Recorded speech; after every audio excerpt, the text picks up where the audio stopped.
नमस्कार, सुबह के 10 बजने वाले ये वक्त है अपना बिहार का। मैं हूं आपके साथ विभा उपाध्याय और बुलेटिन की शुरुआत इस वक्त बड़ी खबर के साथ। खबर आरा से आ रही है, जहां ऑटो और बोलेरो के बीच आमने सामने की जबरदस्त टक्कर हुई है। हादसे में 3 लोगों की मौत हो गई है, जबकि 3 घायल बताए जा रहे हैं। इन सभी घायलों को अनुमंडलीय अस्पताल में इलाज के लिए भर्ती कराया गया है। जगदीशपुर के इसाढ़ी बाजार के पास ये हादसा हुआ। 3 लोगों की दर्दनाक मौत हुई है, जबकि 3 लोग जख्मी बताए जा रहे हैं। इन सभी घायलों को अस्पताल में इलाज के लिए भर्ती कराया गया है। तो आमने सामने की जबरदस्त टक्कर, तस्वीरें आपके टीवी स्क्रीन पर। ऑटो और बोलेरो के बीच आमने सामने की यह टक्कर हुई। सहयोगी हिमांशु प्रवीण हमारे साथ इस वक्त ज्यादा जानकारी के साथ वो लाइन पर जुड़ के आ रहा से। हिमांशु, क्या कोहरे को इस हादसे के पीछे की वजह मानी जाए? किस वजह से यह हादसा हुआ है?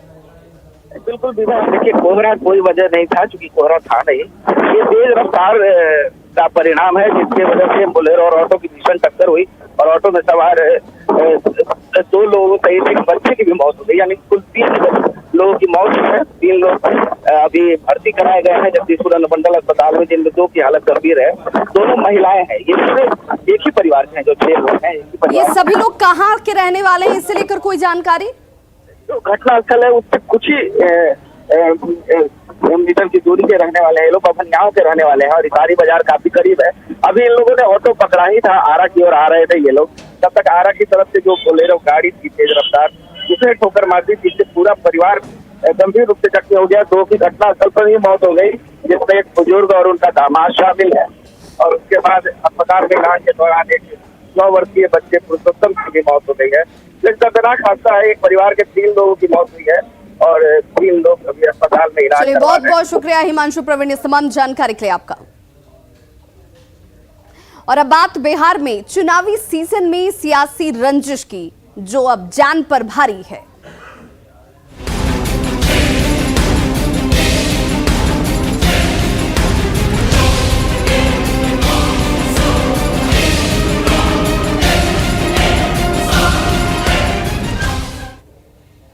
तो बिहार में पंचायत चुनाव के दौरान हिंसा की कई घटनाएं सामने आ रही हैं। मुखिया प्रत्याशी सहित कई रिश्तेदार हमले में घायल बताए जा रहे हैं। लखीसराय के सैदपुरा पंचायत के मुखिया प्रत्याशी पर जानलेवा हमला किया गया।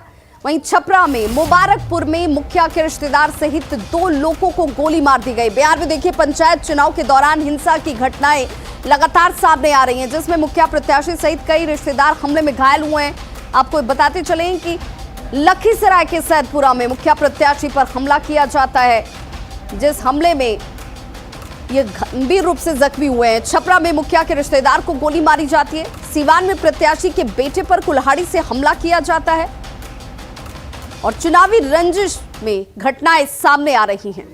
3 तस्वीरें आपके टीवी स्क्रीन पर, जहां पर ये चुनावी रंजिश अब लोगों की जान पर किस कदर भारी पड़ रही है। मुखिया प्रत्याशी पर देखिए हमला किया गया। लखीसराय की ये पहली तस्वीर आपके टीवी स्क्रीन पर। वहीं मुखिया के रिश्तेदार पर हमले की ये दूसरी तस्वीर आप देख रहे हैं छपरा की, जहां पर ताबड़तोड़ फायरिंग की जाती है। वहीं तीसरी तस्वीर, जिसमें मुखिया प्रत्याशी की बेटे को कुल्हाड़ी से मारकर जख्मी किया गया। सीवान से ये तस्वीर सामने आई और इन सभी के पीछे चुनावी रंजिश।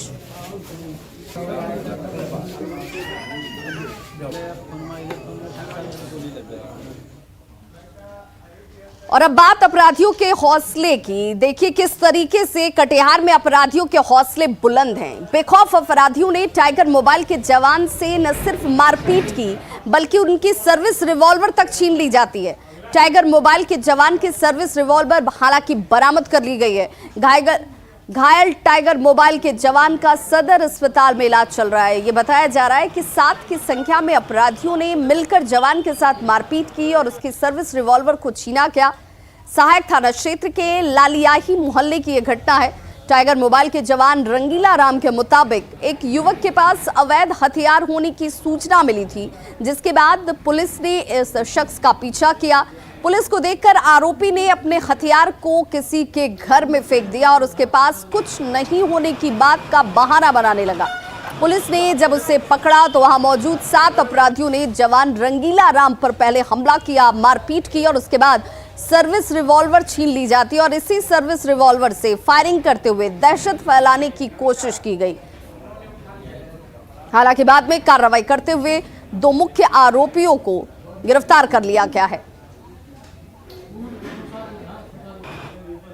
हम उसको लेके आ रहे थे तो उसका साथी जो था 5 से 7 की संख्या में था, उन लोगों ने मेरे ऊपर हमला किया और मुझे मारने लगा। मारने के बाद मेरा पिस्टल छीन लिया। पिस्टल छीनने के बाद में हम उसके हाथ से पिस्टल छीनने का प्रयास किए, लेकिन उस 7 की संख्या में होने के चलते हम उससे पिस्टल नहीं छीन सके और उसने भय दिखाने के लिए हमारे ही पिस्टल से उसने 2 फायर कर दिया और फायर करके और निकल गया। और बड़ी खबर इस वक्त सुपौल से आ रही है, जहां पर हेरोइन तस्कर वीरपुर पुलिस हाजत से फरार हो चुका है। हेरोइन तस्कर जितेंद्र यादव हाजत से फरार हो गया है। 5 दिसंबर को एसएसबी और वीरपुर पुलिस ने इस हेरोइन तस्कर को गिरफ्तार किया था, लेकिन अब सवाल ये कि हाजत से ही ये जो हेरोइन तस्कर है वो फरार हो जाता है। देर रात तबीयत बिगड़ने पर इसे बाहर निकाला गया था, जिसका फायदा उठाकर ये यहां से फरार हो गया। अमित कुमार झा हमारे साथ इस वक्त ज्यादा जानकारी के साथ सुपौल से फोन लाइन पर जुड़ गए। अमित, सीधे तौर पर यहां पर लापरवाही नजर आती है। सुरक्षा में तैनात वहां पर जो पुलिसकर्मी होंगे, क्या वो अपनी ड्यूटी पर तैनात नहीं थे? निश्चित रूप से विवाह ये वहां पर मौजूद पुलिस कर्मियों की लापरवाही का ही नतीजा है कि ये तस्कर फरार हो गया है। और ये तस्कर जितेंद्र यादव के बारे में बताया जाता है कि हेरोइन की तस्करी करता था और इसके 2 अन्य साथी भी इसके साथ गिरफ्तार हुए थे।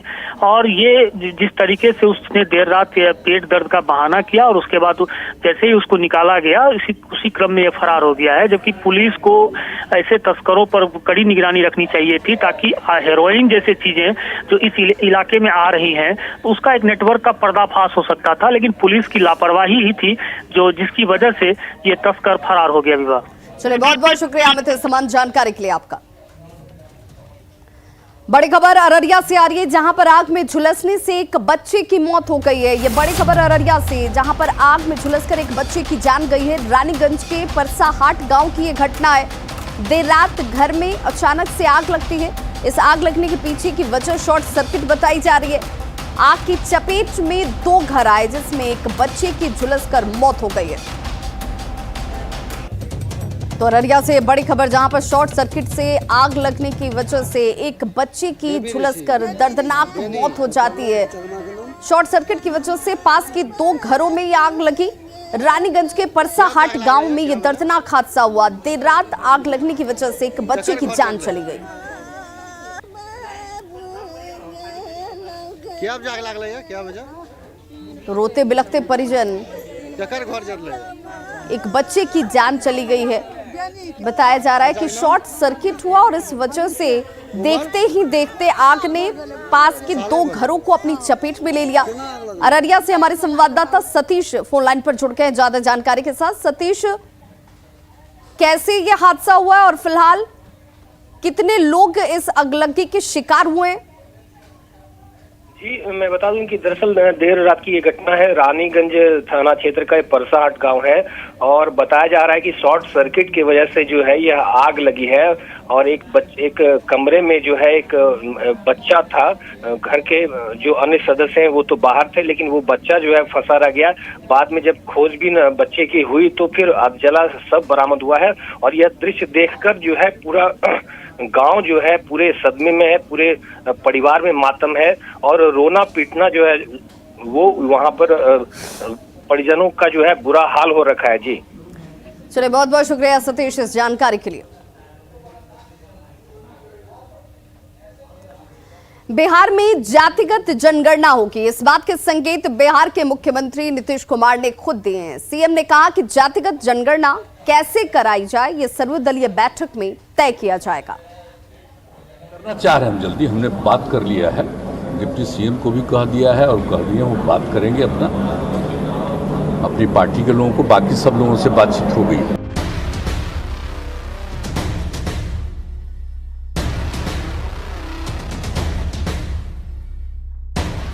ये तय हो चुका है कि अब बिहार में जातिगत जनगणना होगी। इसके साफ साफ संकेत बिहार के मुख्यमंत्री नीतीश कुमार ने दे दिए। हालांकि जनगणना का स्वरूप कैसा होगा, किस ढंग से इसको कराया जाएगा, इस पर निर्णय सर्वदलीय बैठक के बाद लिया जाएगा, जो बैठक कभी भी हो सकती है। हम लोग जो करेंगे, एक ही बात आपको बता देते हैं, वो ऐसा करेंगे कि कोई मिस नहीं करेगा, बहुत ही ठीक ढंग से करवाएंगे। आप जानते ही ना हैं, बहुत लोग सब कास्ट ही खाली बोलेगा, कास्ट नहीं बोलेगा। तो सब कास्ट और कास्ट ये हर तरह से पूरे तौर पर देखना, ताकि ठीक ढंग से वो एक एक चीज़ के लिए हमने कहा भी है, लोगों को बात भी किया है। जातिगत जनगणना शायद बिहार में इकलौता ऐसा मुद्दा है जिस पर सत्ता पक्ष और विपक्ष दोनों की राय एक है। जातिगत जनगणना के लिए विधानसभा से पारित प्रस्ताव भी हुआ और माननीय मुख्यमंत्री जी ने यह कहा कि राज्य सरकार हर सामाजिक समूह की गणना कराएगी बेहतर से बेहतर तरीके से। यह निश्चित रूप से बिहार में समाज के हर तबके के विकास के लिए एक महत्वपूर्ण घटनाक्रम होगा। और आज मुख्यमंत्री जी ने जातिगत जनगणना कराने का निर्णय बिहार में लिया है। अब देखना है कि कब इसका प्रपत्र जारी होता है, पत्र जारी होता है और कब होता है, इसका मुझे इंतजार है। लेकिन मैं मानता हूं कि जातिगत जनगणना पर राष्ट्रीय जनता दल की जो पहल है वो बिहार के हित में है। अगर बिहार में सरकार अपने बलबूते पर या अपनी इच्छा से अगर जातिगत जनगणना कराती है तो कोई हर्ज नहीं है। जातिगत जनगणना का मुद्दा कोई नया नहीं है। समय समय पर जातिगत जनगणना कराने की मांग उठती रही है। खासकर बिहार की बात करें तो 2021 में जातिगत जनगणना की मांग बहुत जोर शोर से शुरू हुई। विपक्षी नेताओं ने सीएम से मुलाकात की तो सीएम नीतीश कुमार के नेतृत्व में बिहार का सर्वदलीय प्रतिनिधिमंडल प्रधानमंत्री से भी मिला। केंद्र सरकार के जातिगत जनगणना कराने से इनकार करने के बाद ये सुगबुगाहट शुरू हो गई थी कि बिहार सरकार अपने खर्चे पर जातिगत जनगणना कराए। जातिगत जनगणना की मांग करने वालों की दलील है, धर्म के आधार पर जनगणना तो जाति पर क्यों नहीं। राजनीतिक दलों के पास सभी जातीय जनगणना के आंकड़े नहीं हैं। सही आंकड़े सामने नहीं होने से योजना की प्लानिंग में दिक्कत होती है। कल्याणकारी योजनाओं को लागू करने में समस्या होती है। दलील ये भी है कि इसमें क्रीमी लेयर और नॉन क्रीमी लेयर के लोगों का भी पता चल सकेगा। न्यूज 18 के लिए पटना से आनंद अमृतराज और शैलेंद्र कुमार की रिपोर्ट।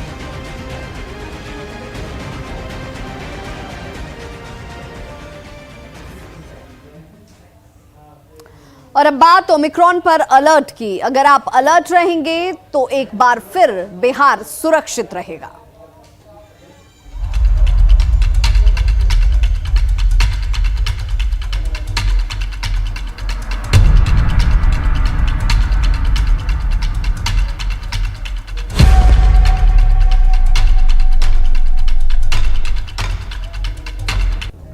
आवश्यक सूचना, कोरोना का नया वेरिएंट तेजी से पांव पसारने लगा है। ओमिक्रॉन को डेल्टा वेरिएंट से भी खतरनाक बताया जा रहा है। कोरोना की दूसरी लहर का कहर हम सभी ने करीब से देखा और महसूस किया है। ऐसे में तीसरी लहर को लेकर सजग रहने की जरूरत है।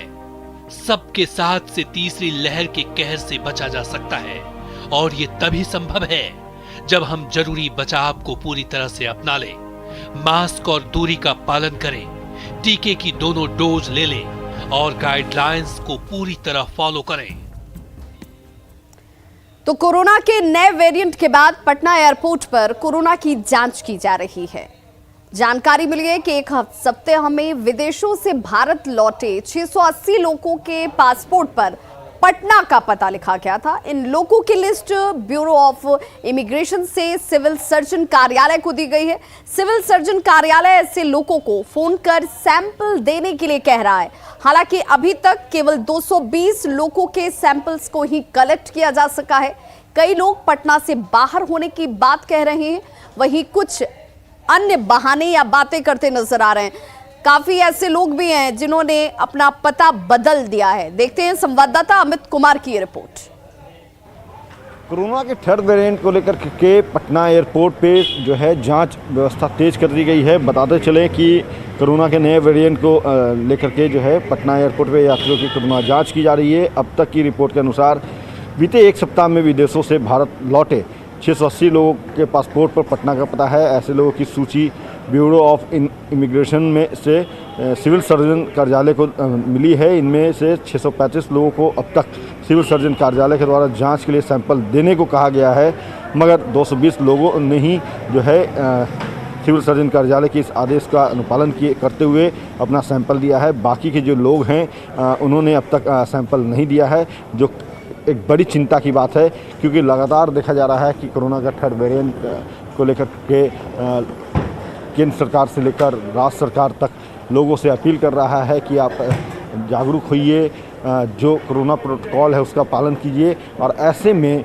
महज 220 लोगों का ही कोरोना सैंपल दिया जाना कहीं न कहीं एक बड़ी चिंता की बात है। बाकी लोग जो हैं जिनके पासपोर्ट पे पटना बिहार का एड्रेस है उन्हें भी सैंपल देना चाहिए। और इसको लेकर के ही जो सिविल एविएशन विभाग है उन्होंने सिविल सर्जन को सूची दी है, और इस सूची में जो लोग हैं उनको लगातार फ़ोन किया जा रहा है, मैसेज भी किया जा रहा है सिविल सर्जन के कार्यालय से, और ये कहा जा रहा है कि आप अपने सैंपल जो है वो आकर करके यहाँ दें और उसकी जांच हो और ये पता किया जा सके कि इनमें से किसी को थर्ड वेरिएंट की चपेट में तो कोई नहीं आए हैं। 169 लोगों की रिपोर्ट आई है। अगर हम बात करें इससे पहले जो सैंपल दिए गए थे तो उसमें से 2 जो हैं वो पॉजिटिव मिले हैं। ये कहा जा रहा है कि लंदन से लौटे यात्रियों में डेल्टा वेरिएंट मिला है। दिल्ली भेजे गए हैं 27 लोगों का सैंपल, और बाकी की जो सैंपल रिपोर्ट है वो आनी अभी बाकी है। लेकिन सबसे बड़ी चिंता की जो बात है वो यही है कि तकरीबन 680 लोग जो हैं वो पटना आए हैं विदेशों से लौट कर के, जो दिल्ली पहुँचे और वहाँ पे जो पासपोर्ट में उनके पते थे उस पर बिहार का नंबर था, और ऐसे में उन लोगों का सैंपल नहीं दिया जाना कहीं न कहीं बड़ी चिंता की बात है। लोगों को जागरूक होना होगा, क्योंकि प्रधानमंत्री से लेकर के मुख्यमंत्री तक लगातार ये कह रहे हैं कि आपकी जागरूकता ही जो है वो आपको, आसपास के लोगों को और देश को थर्ड वेरिएंट से बचा सकता है। कैमरा पर्सन मनीष जुनेजा के साथ अमित कुमार, न्यूज़ 18 पटना। और दानापुर में पुलिस शराब कारोबारियों पर शिकंजा कस रही है। शाहपुर पुलिस ने शराब के अड्डों पर दबिश दी है, जिसमें भारी मात्रा में जावा महुआ शराब को जब्त किया गया है। तस्वीरें आपके टीवी स्क्रीन पर हैं। बाबूचक मुशहरी में शराब बनाने के उपकरणों को जब्त किया गया, और भारी मात्रा में जब्त शराब को देखिए यहाँ पर पुलिस की टीम नष्ट करती हुई दिख रही है।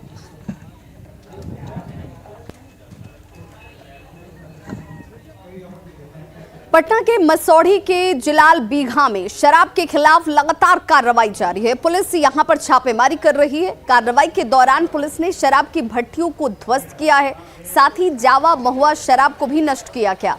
हालांकि कारोबारी इस दौरान फरार हो गए।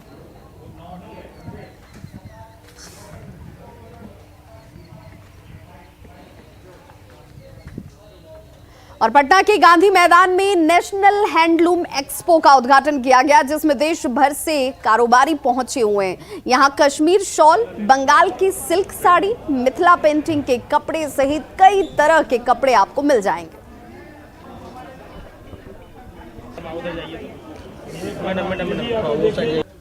कोरोना काल के बाद पहली बार आज बिहार में एक मेले का आयोजन हुआ है। पटना के गांधी मैदान में नेशनल हैंडलूम एक्सपो का उद्घाटन विधान परिषद के सभापति अवधेश नारायण सिंह ने किया। आपको बता दें कि विभिन्न राज्यों के हैंडलूम एवं सिल्क वस्त्रों की बिक्री एवं प्रदर्शनी के लिए ये मेला लगाया गया है, और अलग अलग कलाकारियों से विभिन्न यहाँ पे आपको वस्त्र दिखेंगे, जैसे कि रॉक पेंटिंग, मिथिला पेंटिंग, और इन सारी पेंटिंगों की प्रदर्शनी यहाँ पे है। आप देख सकते हैं बहुत दूर दूर से लोग आए हैं इस मेले में, अलग अलग अपने अपने राज्यों के वस्त्रों को लेकर के, हैंडलूम पे जो भी अलग अलग कलाकृतियाँ होती हैं उसको लेकर के आए हैं हमारे साथ यहाँ पे। हमारे पास खास जो है पश्मीना है, उसकी स्टार्टिंग जो रेंज है 12,000 रुपये से स्टार्ट है। फिर नॉर्मल जो आपको मिलता है नॉर्मल भी हमारे पास, बस स्पेशल जो है पश्मीना है हमारे पास एक शॉल है वो 1.5 लाख रुपए का है। वेस्ट बंगाल की रेशम की खादी पे बनी हुई ये जो एक साड़ी है वो आई है, और भी कॉटन पे भी एम्ब्रॉयड का बना हुआ है। इसके साथ साथ ही रॉक पेंटिंग सहित काफ़ी सारी यहाँ पे आपको अलग अलग किस्म की कलाकृतियों की कपड़े जो हैं वो आपको मिलेंगे। ये जो मेला है वो तकरीबन 10 दिनों तक चलेगा। कैमरामैन सुबोध के साथ ऋतु रोहिणी की रिपोर्ट, पटना। तो खबरों का सिलसिला लगातार जारी है। आप देखते रहिए न्यूज़ 18 बिहार झारखंड।